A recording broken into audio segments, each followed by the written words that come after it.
నమస్కారం గురుగారు. నమస్కారం గురుగారు, అమావాస్య వస్తుంది. మరి ఈ అమావాస్యను పోలాల అమావాస్య అని కూడా అంటూ ఉంటారు. మరి ఈ అమావాస్య రోజున ప్రత్యేకంగా దృష్టి దోషాలు పోవాలంటే ఏదైనా రెమెడీ ఉందంటారా? తప్పకుండా ఉంది. ఈ పోలాల అమావాస్య మనకి శ్రావణ మాసంలో వచ్చేటటువంటి అమావాస్యను మనం పోలాల అమావాస్య అంటున్నాం. ఇది రైతులు మనకి చక్కగా వాళ్ళ పండగ కింద చెప్పుకుంటాం. ఆ తర్వాత మనము గ్రామ దేవతలు ఎవరైతే ఉన్నారో ఆ గ్రామ దేవతలు, పొలాలలో ఉన్నటువంటి గ్రామ దేవతలు, సత్యమ్మ తల్లి అని, ఇలా మైసమ్మ తల్లి అని ఉంటారు. వాళ్ళకి మనం అర్చన చేస్తాం. అలాగే వాళ్ళకి నివేదన చేస్తాం. పొలాల్లో మనకి కాపలా కాస్తుంది కాబట్టి మన పొలాలన్నిటిని, సో అమ్మవారికి కుంభాలు పెడతాం కదా, అమ్మవారికి ఎలాగైతే బోనాలు పెడతామో ఆ విధంగా పాయసాన్నము, అన్నము, పెసరపప్పు వండింది వేస్తాం. కొంతమంది బలులు వేస్తూ ఉంటారు, అవి వేయకూడదు. అవి మామూలుగా అమ్మవారికి వెజిటేరియన్గా పెట్టుకోవాలి. ఇది ఫస్ట్ పాయింట్. సెకండ్ పాయింట్, నరదృష్టి బాగా ఎక్కువగా ఉన్నటువంటి వాళ్ళు ఈ అమావాస్య రోజున పోలాల అమావాస్య జరుపుకున్నట్లయితే ఖచ్చితంగా నరదృష్టి పోతుంది. ఏమేమిటి నరదృష్టి పోవడానికి అనంటే, మనకి బ్లాక్ వస్తువులు అన్నీ కూడా పనికొస్తాయి. ఆ రోజు చక్కగా ఒక నల్లని గుడ్డ తీసుకొని, ఆ నల్లని గుడ్డలో నల్లని జీడులు తీసుకొని, ఆ తర్వాత తెల్ల ఆవాలు అవి తీసుకోవాలి.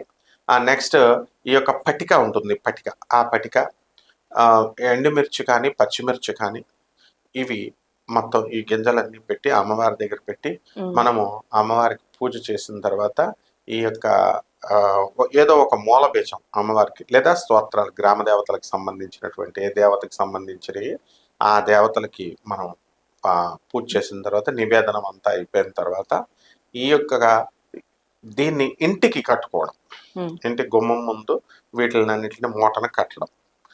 ఎక్కువగా నరదృష్టి ఉన్నటువంటి వాళ్ళు నల్లగుడ్డని కట్టాలి. మీడియం లెవెల్లో ఉన్నటువంటి వాళ్ళు ఎర్రగుడ్డని కడతారు. ఈ విధంగా కట్టినప్పుడు తప్పకుండా పోతుంది. నెక్స్ట్ రెండవది ఇంకొకటి ఏంటంటే, మర్రి చెట్టు వేర్లు ఉంటాయి వేలాడుతూ, ఆ మర్రి చెట్లు వేర్లని కొంచెం తుంచుకొని ఈ అమావాస్యకి మనం అమ్మవారి దగ్గర భూత ప్రేత పిశాచాలు అన్ని కూడా నరదృష్టి, ఓం నమో భగవతే విచిత్ర వీర హనుమతే ప్రళయకాలాలన ప్రజ్వలనాయ ప్రతాప వజ్రదేహాయ అంజనీ గర్భ సంభూతాయ ప్రకట విక్రమ వీర దైత్యదానవ యక్ష రక్షోగ్న గ్రబంధనాయ. యక్షుల్ని గ్రహాల్ని బంధిస్తాడు. యక్ష రక్షోగ్న గ్రబంధనాయ, భూత గ్రబంధనాయ, ప్రేత గ్రబంధనాయ, పిశాచ గ్రబంధనాయ, శాకిని ఢాకిని గ్రబంధనాయ, కాకిని కామిని గ్రబంధనాయ. ఏహి ఏహి ఆగచ్చ ఆగచ్చ ఆవేశ ఆవేశ మమ హృదయే ప్రవేశ ప్రవేశ పరస్పర పరస్పర పరస్పర సత్యం కదయ వ్యాక్రమకు బంధన, సర్పముకు బంధన, రాజముకు బంధన, సభాముఖ బంధన అని చెప్పేసి గ్రహాలన్నింటిని బంధించబడేయచ్చు అనమాట. పొలాల అమావాస్య రోజున ఆ రోజు అమ్మవారిని మనం ఆవాహనం చేసుకొని చక్కగా నా మీద ఉన్నటువంటి దృష్టి దోషం పోవాలి అని చెప్పేసి మనం ఇచ్చేయచ్చు. నెక్స్ట్ తెల్ల ఆవాలని, పసుపు అక్షతల్ని మనం తీసుకొని ఒక కొబ్బరికాయని చేతిలో పెట్టుకొని, మనకి నదీ తీరాన్ని కానీ సముద్ర తీరాన్ని కానీ దిష్టి తీసేసుకొని, ఎవరికి ఎక్కడ ఉంటే వాళ్ళు ఆ కొబ్బరికాయని నేలలో పాతేస్తున్నట్లయితే తప్పకుండా పోతుంది. పారే నీళ్ళలో వదిలేయాలంటారు. పారే నీళ్ళలో వదిలేయాలి, లేదా అక్కడ ఇసుకలో అక్కడ పెట్టొచ్చు. ఒకసారి బాంబేలో నేను స్టూడెంట్ గా ఉన్నప్పుడు జుహూ బీచ్ దగ్గర ఒక పెద్దతను గురువు టైప్ లో ఉన్నాడు. 10 మంది లైన్ లో నుంచున్నారు. ఇదేంటి బీచ్ లో, ఎప్పుడు నేను బాంబేలో మన ఆశ్రమం ఉంది కదా బట్టి ఆనంద్ మార్గ ఆశ్రమం అస్తమానం వెళ్తాను ఇస్కాన్ కి, జుహూ బీచ్ కి. ఎప్పుడు చూడలేదు నేను ఈ లైన్. సముద్రం బీచ్ లో అందరూ ఉండగా ఈ ఇంటి ముందు చూస్తున్నారని నేను వెళ్తే లైన్ లో ఒక్కొక్కడికి వాడు ఏం చేస్తున్నాడు, దిష్టి తీసి గురువు ఇసుకని ఇలా తవ్వేసి అందులో పాతిస్తున్నాడు. దగ్గరగా వెళ్ళి నేను చూశాను. దగ్గరికి వెళ్ళి చూస్తే బాబు దగ్గరికి రావద్దు అని అంటూనే ఉన్నారు వాళ్ళు. నాకు ఇమీడియట్ జ్వరం వచ్చేసింది తెలుసా, వాళ్ళ నరదృష్టి నాకు తగిలేసింది. అంటే మనం సైన్స్ ప్రొఫెసర్ కాబట్టి మనం అలాంటి మూఢనమ్మకాలని మనం చెప్పం. కానీ మరి ఒక ఆస్ట్రాలజీ వృత్తిలో ఉన్నాము, మనము ఒక గురువు వృత్తిలో ఉన్నాం కాబట్టి నేను అక్కడ స్వయంగా అయింది ఉపయోగపడుతుందని ప్రజలకు చెప్తున్నాం. అంటే నిజంగా మనస్సుకు పెట్టి తీస్తే ఖచ్చితంగా నరదృష్టి పోతుంది.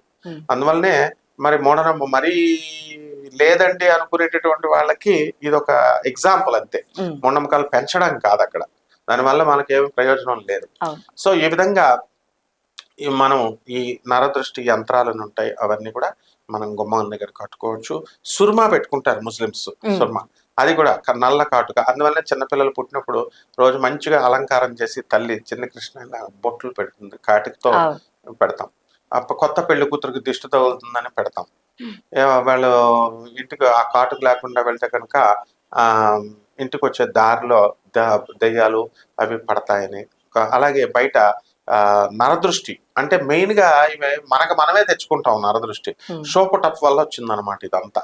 నాకు ఇన్ని ఎకరాలు ఉన్నాయి, ఇంత డబ్బు ఉంది, నేను ఇది చేస్తున్నాను. ఎవరో బెటరు, బయట వాళ్ళు ఎవరో బెటరు, మన బంధువులే పెట్టేస్తారు, దగ్గర ఉన్నటువంటి వాళ్ళు, స్నేహితులు. బయట వాళ్ళు ఎందుకు, వాళ్ళకి ఏం అవసరం, వాళ్ళకి తెలియదు కదా నువ్వు ఎవరో. కాబట్టి మరి బంధువులకి మరి ఇప్పుడు దానికి కూడా నేను చిన్న ఎగ్జాంపుల్ చెప్పగలను. నరదృష్టి పడుతుందా అంటే ఖచ్చితంగా పడుతుంది. ఎలా అంటే కలకత్తా నుంచి ఒక ట్రైన్ వస్తుంది. ఆ ట్రైన్ వస్తుంటే మేమేం చేసాము, దాన్ని బాంబే వెళ్ళడానికి హైదరాబాద్ లో ఎక్కాం. కలకత్తా నుంచి ఒక దగ్గర ఒక 20 గంటల ముందు స్టార్ట్ అయింది కదా ఆ వస్తూ హైదరాబాద్ లో మనం ఎక్కాం. విపిన్ అని నా శిష్యుడు ఒకడు ఉన్నాడు. వాడు బిర్యానీ అంటే ఇష్టం. వాడు పెళ్ళం బాంబే మన ఆశ్రమానికి వచ్చారు, ఆనంద్ మార్గ్ ఆశ్రమానికి, వెస్ట్ అంధేరిలో ఉంది మనది. వస్తుంటే సర్లేని తీసుకెళ్తే వీడు 3 గంటలకు హుస్సేన్ సాగర్ ఎక్స్ప్రెస్ ఎక్కిన తర్వాత జోక్ ఏంటంటే వీడు సడన్ గా అందరూ అక్కడ కూర్చున్నారు. ఆ కోరమండల్లో ఏదో సమ్ ఎక్స్ప్రెస్ అది ఏం చేశారనమాట, వాళ్ళు అందరూ నుంచున్నారు. వాళ్ళు తిండి లేక 20 గంటల నుంచి ఒక రోజు నుంచి వాళ్ళుంటే వీడు సాయంత్రంతో 7 అయ్యేసరికి అన్నం తిన్నాం అన్నాడు. నేను వాళ్ళ భార్య వాడు తినండి అన్నాడు. ఇలా తిప్పాడు. తిప్పగానే గొప్పమని చికెన్ బిర్యానీ వాసన స్మెల్ అందరికీ వచ్చింది. రాగానే అందరూ వాళ్ళు ఇలా చూశారు. అదే మామూలు అన్నం అయితే ఎవరో చూడకపోదురు. కమ్మటి వాసన, అలా వాసన వచ్చేసరికి వీళ్ళందరూ మనకు తిండి లేక మనం ఉన్నాం, వీడేమో బిర్యానీలు తింటున్నాడు అని అందరూ దృష్టి పడిందా, అలా వస్తుంది అనమాట. కాబట్టి డబ్బు లేక పాపం బాధలు వాళ్ళు పడుతుంటే వాళ్ళ దగ్గర మనం బిల్డప్లు ఇస్తే ఆ ఇది వస్తుంది, ఆ నరదృష్టి అనేది వస్తుంది, అవుట్ ఆఫ్ జెలసీ అనేది. మానవుడి యొక్క కన్ను విషం. ఆ కన్నుతో మనం ఆశీర్వదించవచ్చు, శాపాలు కూడా పెట్టేయచ్చు జలసితో. సో అందువల్ల జాగ్రత్తగా ఉండాలి. ఈ రెమెడీస్ చేసుకుంటే పొలాల అమావాస్య రోజున అమ్మవారికి చేసి పోతుంది. అంతేకాని మేకలు కోళ్ళని బలేయడాలు, మేకల్ని తిప్పేసి దిష్టి తీసేసి కోసేయడాలు ఇవన్నీ చేయకూడదు. నిమ్మకాయతో సాధ్యం అవుతుంది, చక్కగా చేసుకోవచ్చు. అలాగే గురుగారు, అసలు ఈ పోలాల అమావాస్య రోజు నరదృష్టి పోవాలి అనేసి అంటే, దృష్టి దోషాలు పోవాలి అనేసి అంటే నేను అడిగింది ఒకటే రెమెడీ, మీరు చాలా రెమెడీస్ చెప్పారు. చాలా ధన్యవాదాలు గురుగారు. Thank you so much. Thank you. Like చేయండి, షేర్ చేయండి, సబ్స్క్రైబ్ చేయండి. మరిన్ని వీడియోల కోసం బెల్ సింబల్ పై క్లిక్ చేయండి.